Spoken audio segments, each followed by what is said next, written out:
Telangana government వచ్చి మనకు ఉద్యోగాల కోసం తెలంగాణను కొట్లాడి సాధించుకున్న తర్వాత ఏమైంది, గవర్నమెంట్ వస్తే మాకు ఉద్యోగాలు వేస్తాం తెలంగాణ సాధించుకున్న తర్వాత ఫస్ట్ వాటి 10 సంవత్సరాలు చిక్కడపల్లి లైబ్రరీలో ఉండి మేము ఎప్పుడు నిరంతరంగా ఉద్యమాలు చేసి గవర్నమెంట్ మీద ఫైట్ చేసి ఉద్యోగాలు వేయాలి అని చెప్పి మేము కొట్లాడింది ఎందుకు, మా జీవితాలు నాశనం అవుతున్నాయి, మాకు ఉద్యోగాల కోసం గవర్నమెంట్ తెచ్చుకున్నామని చెప్పి ఉద్యోగాలు వేయాలని చెప్పి మాట్లాడితే గవర్నమెంట్ ఏం పట్టించుకోలేదు. తర్వాత 10 సంవత్సరాలు ఉద్యమం చేసిన తర్వాత మళ్ళీ ఈ కాంగ్రెస్ గవర్నమెంట్ అని వస్తుందేమో, వస్తే మాకు నిరుద్యోగులకు న్యాయం చేస్తుందనే ఉద్దేశంతో మేము 10 సంవత్సరాలు కొట్లాడిన తర్వాత గవర్నమెంట్ తెచ్చుకున్నాం. ఈ గవర్నమెంట్ చెప్పింది కాంగ్రెస్ గవర్నమెంట్ సంవత్సరం 2 లక్షల ఉద్యోగాలు ఇస్తామని చెప్పింది. 2 లక్షల ఉద్యోగాలు కాదు, పాత గవర్నమెంట్ ఇచ్చిన ఉద్యోగాలు ఇచ్చి మేము 60,000 ఇచ్చినాం, 1,00,000 ఇచ్చినాం అని చెప్తుంది సార్. కానీ మేము నిరుద్యోగులము కొట్లాడినందుకే ఈ రోజు గవర్నమెంట్ ఇచ్చింది. కాంగ్రెస్ పత్తలేదు, డిపాజిట్ ఇట్లా గల్లంతా కాంగ్రెస్ కు. ఈ రోజు నిరుద్యోగులను పట్టించుకోకుండా ఆగమాగం వేసింది సార్. కనీసం మీరు ప్రతిపక్షాలను గట్టిగా మాట్లాడి మాకు నిరుద్యోగులకు న్యాయం చేయాలి. ఎందుకంటే నిరుద్యోగులు పెళ్లిళ్ళు కాక చాలా ఇబ్బందులు పడి పైసలు లేక, హాస్టల్లో ఫీజులు కట్టుకోలేక, రూమ్లు కట్టుకోలేక, రూపాయి జమ చేసుకున్న పైసలు గిట్ల ఏం లేక చాలా ఇబ్బందులు పడుతున్నారు. మీరు ప్రతిపక్షం తరఫున గట్టిగా కొట్లాడాలి సార్. మేము ఎంత కొట్లాడినా మాకేం చేస్తారంటే మేము మాట్లాడతాం, ఆ పేపర్ న్యూస్ లో సరిగా రాదు, ఏదో చిన్న రాస్తారు, మీడియా వాళ్ళు అసలే చూపించారు.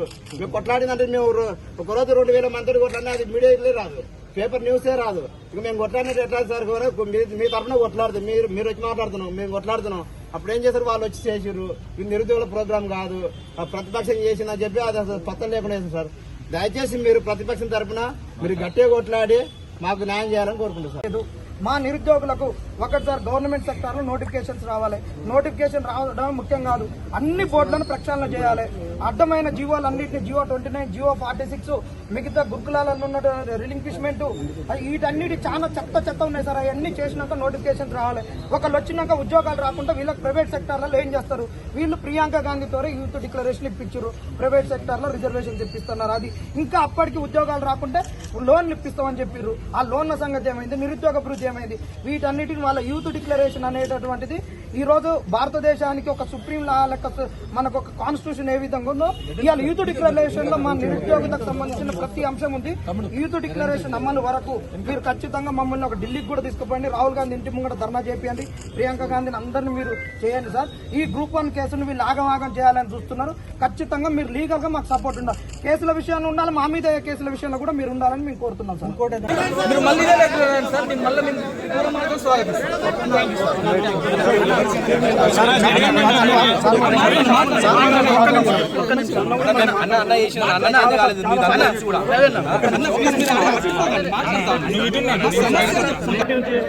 సహకారం అవ్వలేదు, కానీ గత 10 రోజుల నుంచి మా సారు అక్కడ ఉన్నాడు, మా కోసం చేస్తున్నాడు. మీరు ఇది అయిపోయిందా డైరెక్ట్ ఆ సార్ దగ్గరికి వెళ్ళి పరామర్శిస్తే కొంచెం ఇష్యూ ఫోకస్ అవుతుంది. ప్రభుత్వం పైన మీలాంటి పెద్దలు ఇది చేస్తే మిమ్మల్ని మీరు ఎందుకంటే మీరు చేసిన సపోర్ట్ అనేది మాకు తెలుసు.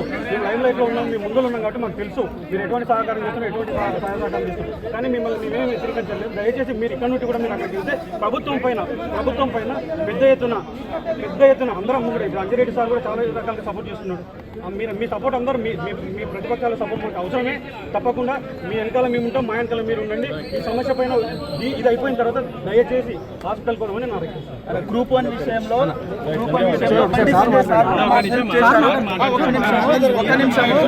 ఒక నిమిషం ఎలక్షన్ టైంలో